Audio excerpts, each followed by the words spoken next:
नमस्कार, आप देख रहे हैं न्यूज 24। आपके साथ मैं हूं रवि ठाकुर। देश भर को हिलाकर रख देने वाले बिकरू कांड की जैसे ही जांच शुरू हुई, विकास दुबे के अपराध से जुड़ी एक से बढ़कर एक कहानी सामने आ रही है। एसआईटी की टीम को विकास दुबे के आतंक की दुनिया से जुड़ी कई ऐसी जानकारी हाथ लगी हैं जो चौंकाने के लिए काफी है।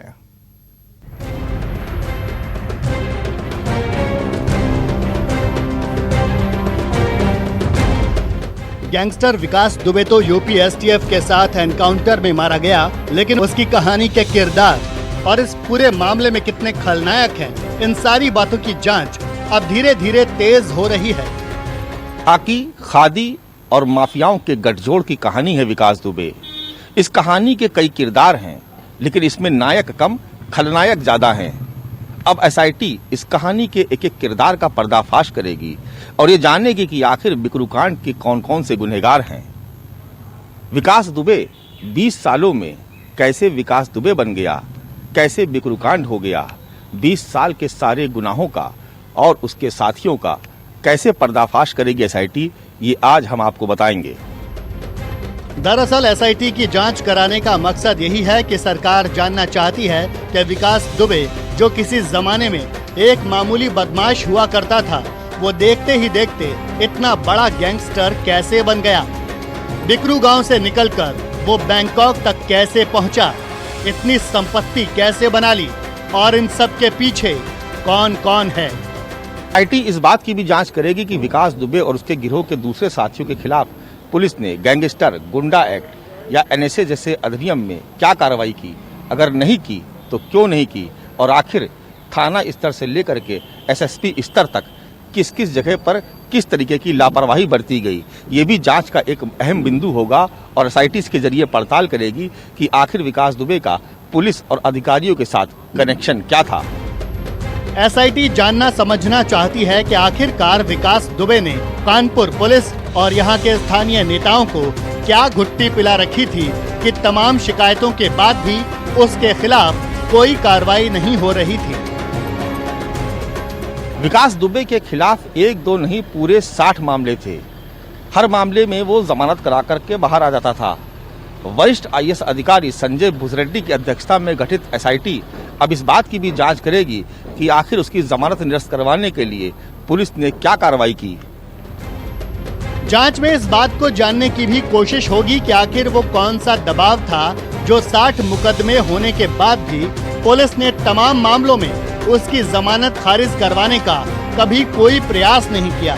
ऐसी कौन सी सिफारिश थी जिसके दम पर उसके गिरोह के सदस्य हथियारों के लाइसेंस हासिल करते रहे और किसी ने कभी कोई आपत्ति नहीं की। एक के बाद एक कई अपराधों के बाद भी लाइसेंस कैंसिल नहीं किए गए। एसआईटी की जांच शुरू होते ही आप देख रहे हैं कि किस तरह की हलचल यहाँ पर मची हुई है। एक के बाद एक दूसरे गांव में, थाने में जांच पड़ताल चल रही, लोगों को बुलाया जा रहा है और पूछा जा रहा है कि आखिर किस तरीके का खौफ था विकास दुबे का। हमारे आस पास जो आप अफसरों का जो काफिला देख रहे हैं, तमाम वरिष्ठ अधिकारी यहाँ पर आपको नजर आ जाएंगे। शिवली थाने के बाद अब चौबेपुर थाने की तरफ रुख किया जा रहा है और ये जानने की कोशिश की जा रही है कि आखिर 20 साल में विकास दुबे का आतंक कैसे तारी हो गया। विकास दुबे पर जितने मामले हैं उनमें अब तक क्या कार्रवाई हुई, विकास के खिलाफ कितनी शिकायतें की गई हैं, क्या चौबेपुर थाना अध्यक्ष और जिले के अन्य अधिकारियों ने उनकी जांच की, विकास गैंग के सदस्यों पर गैंगस्टर एक्ट, गुंडा एक्ट और एनएसए के तहत क्या कार्रवाई हुई।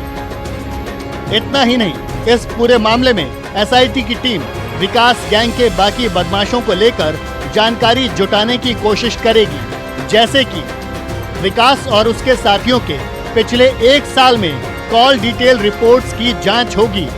विकास के संपर्क वाले पुलिस कर्मियों की मिली भगत के सबूत मिलने पर उनके खिलाफ कार्रवाई होगी।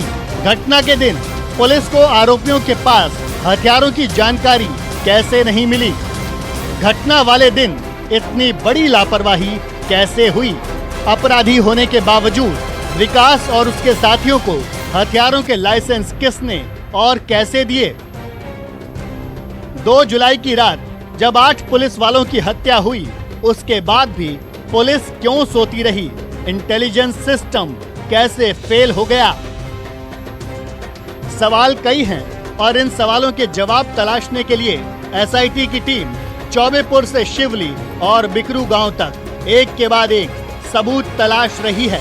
कुछ बयान पन्नों में दर्ज कर लिए गए हैं, कुछ दस्तावेज थानों में खंगाले गए हैं, कुछ पुलिसकर्मियों से बातचीत की गई है, कुछ सबूत भी हाथ लगे हैं। अपर मुख्य सचिव संजय भूस रेड्डी की अगुवाई में 3 सदस्यों की एसआईटी बनाई गई है और वही टीम विकास दुबे की काली कमाई और उसकी कमाई में साथ देने वाले कारोबारी, नेता और पुलिस वालों तक पहुंचना चाहती है। संपत्तियों के जरिए अपना आर्थिक साम्राज्य खड़ा करने के बाद उसके कारोबार जो चल रहे थे उसमें किन किन अधिकारियों ने, स्थानीय व्यापारियों और नेताओं ने उसका साथ दिया और कैसे उसकी काली कमाई से खड़ा किया हुआ साम्राज्य बढ़ता चला गया, इस बात को लेकर भी एसआईटी पुख्ता दस्तावेज हासिल करने की कोशिश कर रही है। यहाँ के लोगों से बातचीत करके और अपने माध्यम से जांच करके ये तमाम विवरण भी इकट्ठा कर रही है। हर तरह से कोशिश यही है कि विकास दुबे की संपत्ति, उसकी अपराध कुंडली और उसके गैंग के बाकी सदस्यों के साथ जितने लोग मिले हैं उनकी पूरी सूची सामने आ जाए। साथ ही ये भी पोल खुल जाए कि विकास दुबे को गैंगस्टर विकास दुबे किसने बनाया। एसआईटी अपनी जांच को इन 8-10 बिंदुओं के इर्द गिर्द ही केंद्रित रखेगी। इसके जरिए एसआईटी ये पता लगाने की कोशिश करेगी कि आखिर 2 दशकों में विकास दुबे को इतना बड़ा गैंगस्टर किसने बनाया, उसके पुलिसिया कनेक्शन कौन कौन से थे, सियासत से उसका किस तरीके का नाता था। निश्चित तौर पर अगर इन सबका पर्दाफाश हो गया तो आने वाले समय में कई बड़ी सफेद पोश हस्तियों पर भी गाज गिरना तय है।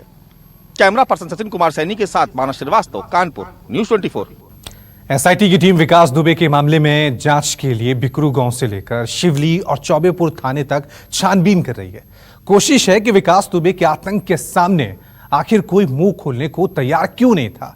ऐसी क्या बात थी कि विकास दुबे जो चाहता था वही होता था और बाकी सब दंडवत रहते थे। ये रिपोर्ट देखिए।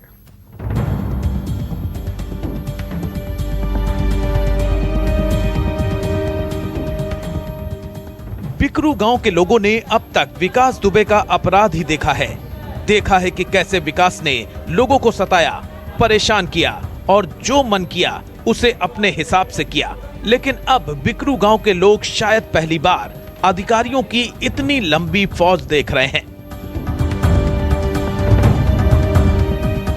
पुलिस और यूपी सरकार के अधिकारियों की इतनी लंबी फौज बिकरू गांव के लोगों ने शायद ही पहले कभी देखी हो। अब विकास दुबे तो दुनिया में नहीं है, लेकिन बिकरू गांव में उससे जुड़ी जितनी बातें हैं, एसआईटी और यूपी पुलिस उसे जान लेना चाहती है। पुलिस ने गांव के लोगों से पूछताछ की और फिर पूरा काफिला पहुंचा शिवली थाने। एसआईटी की जांच शुरू होते ही आप देख रहे हैं कि किस तरह की हलचल यहाँ पर मची हुई है। एक के बाद एक दूसरे गाँव में, थाने में जांच पड़ताल चल रही, लोगों को बुलाया जा रहा है और पूछा जा रहा है कि आखिर किस तरीके का खौफ था विकास दुबे का। हमारे आसपास जो आप अफसरों का जो काफिला देख रहे हैं, तमाम वरिष्ठ अधिकारी यहाँ पर आपको नजर आ जाएंगे। शिवली थाने के बाद अब चौबेपुर थाने की तरफ रुख किया जा रहा है और ये जानने की कोशिश की जा रही है कि आखिर 20 साल में विकास दुबे का आतंक कैसे तारी हो गया। जो नया महकमा है, जो पुलिस के जो नए अधिकारी इसमें लगाए गए हैं, वो भी यहाँ पर लगातार जाँच पड़ताल कर रहे हैं। एसआईटी की टीम ने भी डेरा डाल दिया है। यानी स्थिति बहुत साफ है। कोशिश इस बात की है कि विकास दुबे का आतंक खत्म हो गया। अब अगर उसके गुर्दे भी बचे हैं तो उनके आतंक को भी खत्म कर दिया जाए। कुछ घंटों की पूछताछ में शिवली थाने से विकास दुबे का आपराधिक इतिहास निकाला गया और फिर इस बात को भी समझने की कोशिश हुई कि राज्य मंत्री की हत्या के बाद भी किस दबाव में पुलिस वाले कोर्ट में मुकर गए थे। इसी तरह नमस्कार, मैं हूं मानक गुप्ता। अगर आपको हमारा ये वीडियो पसंद आया हो तो इसे लाइक और शेयर जरूर करें और हाँ, हमें सब्सक्राइब और फॉलो करना ना भूलें ताकि आप देश और दुनिया की कोई खबर मिस ना करें। तो जुड़े रहिए हमारे साथ और देखते रहिए न्यूज़ 24।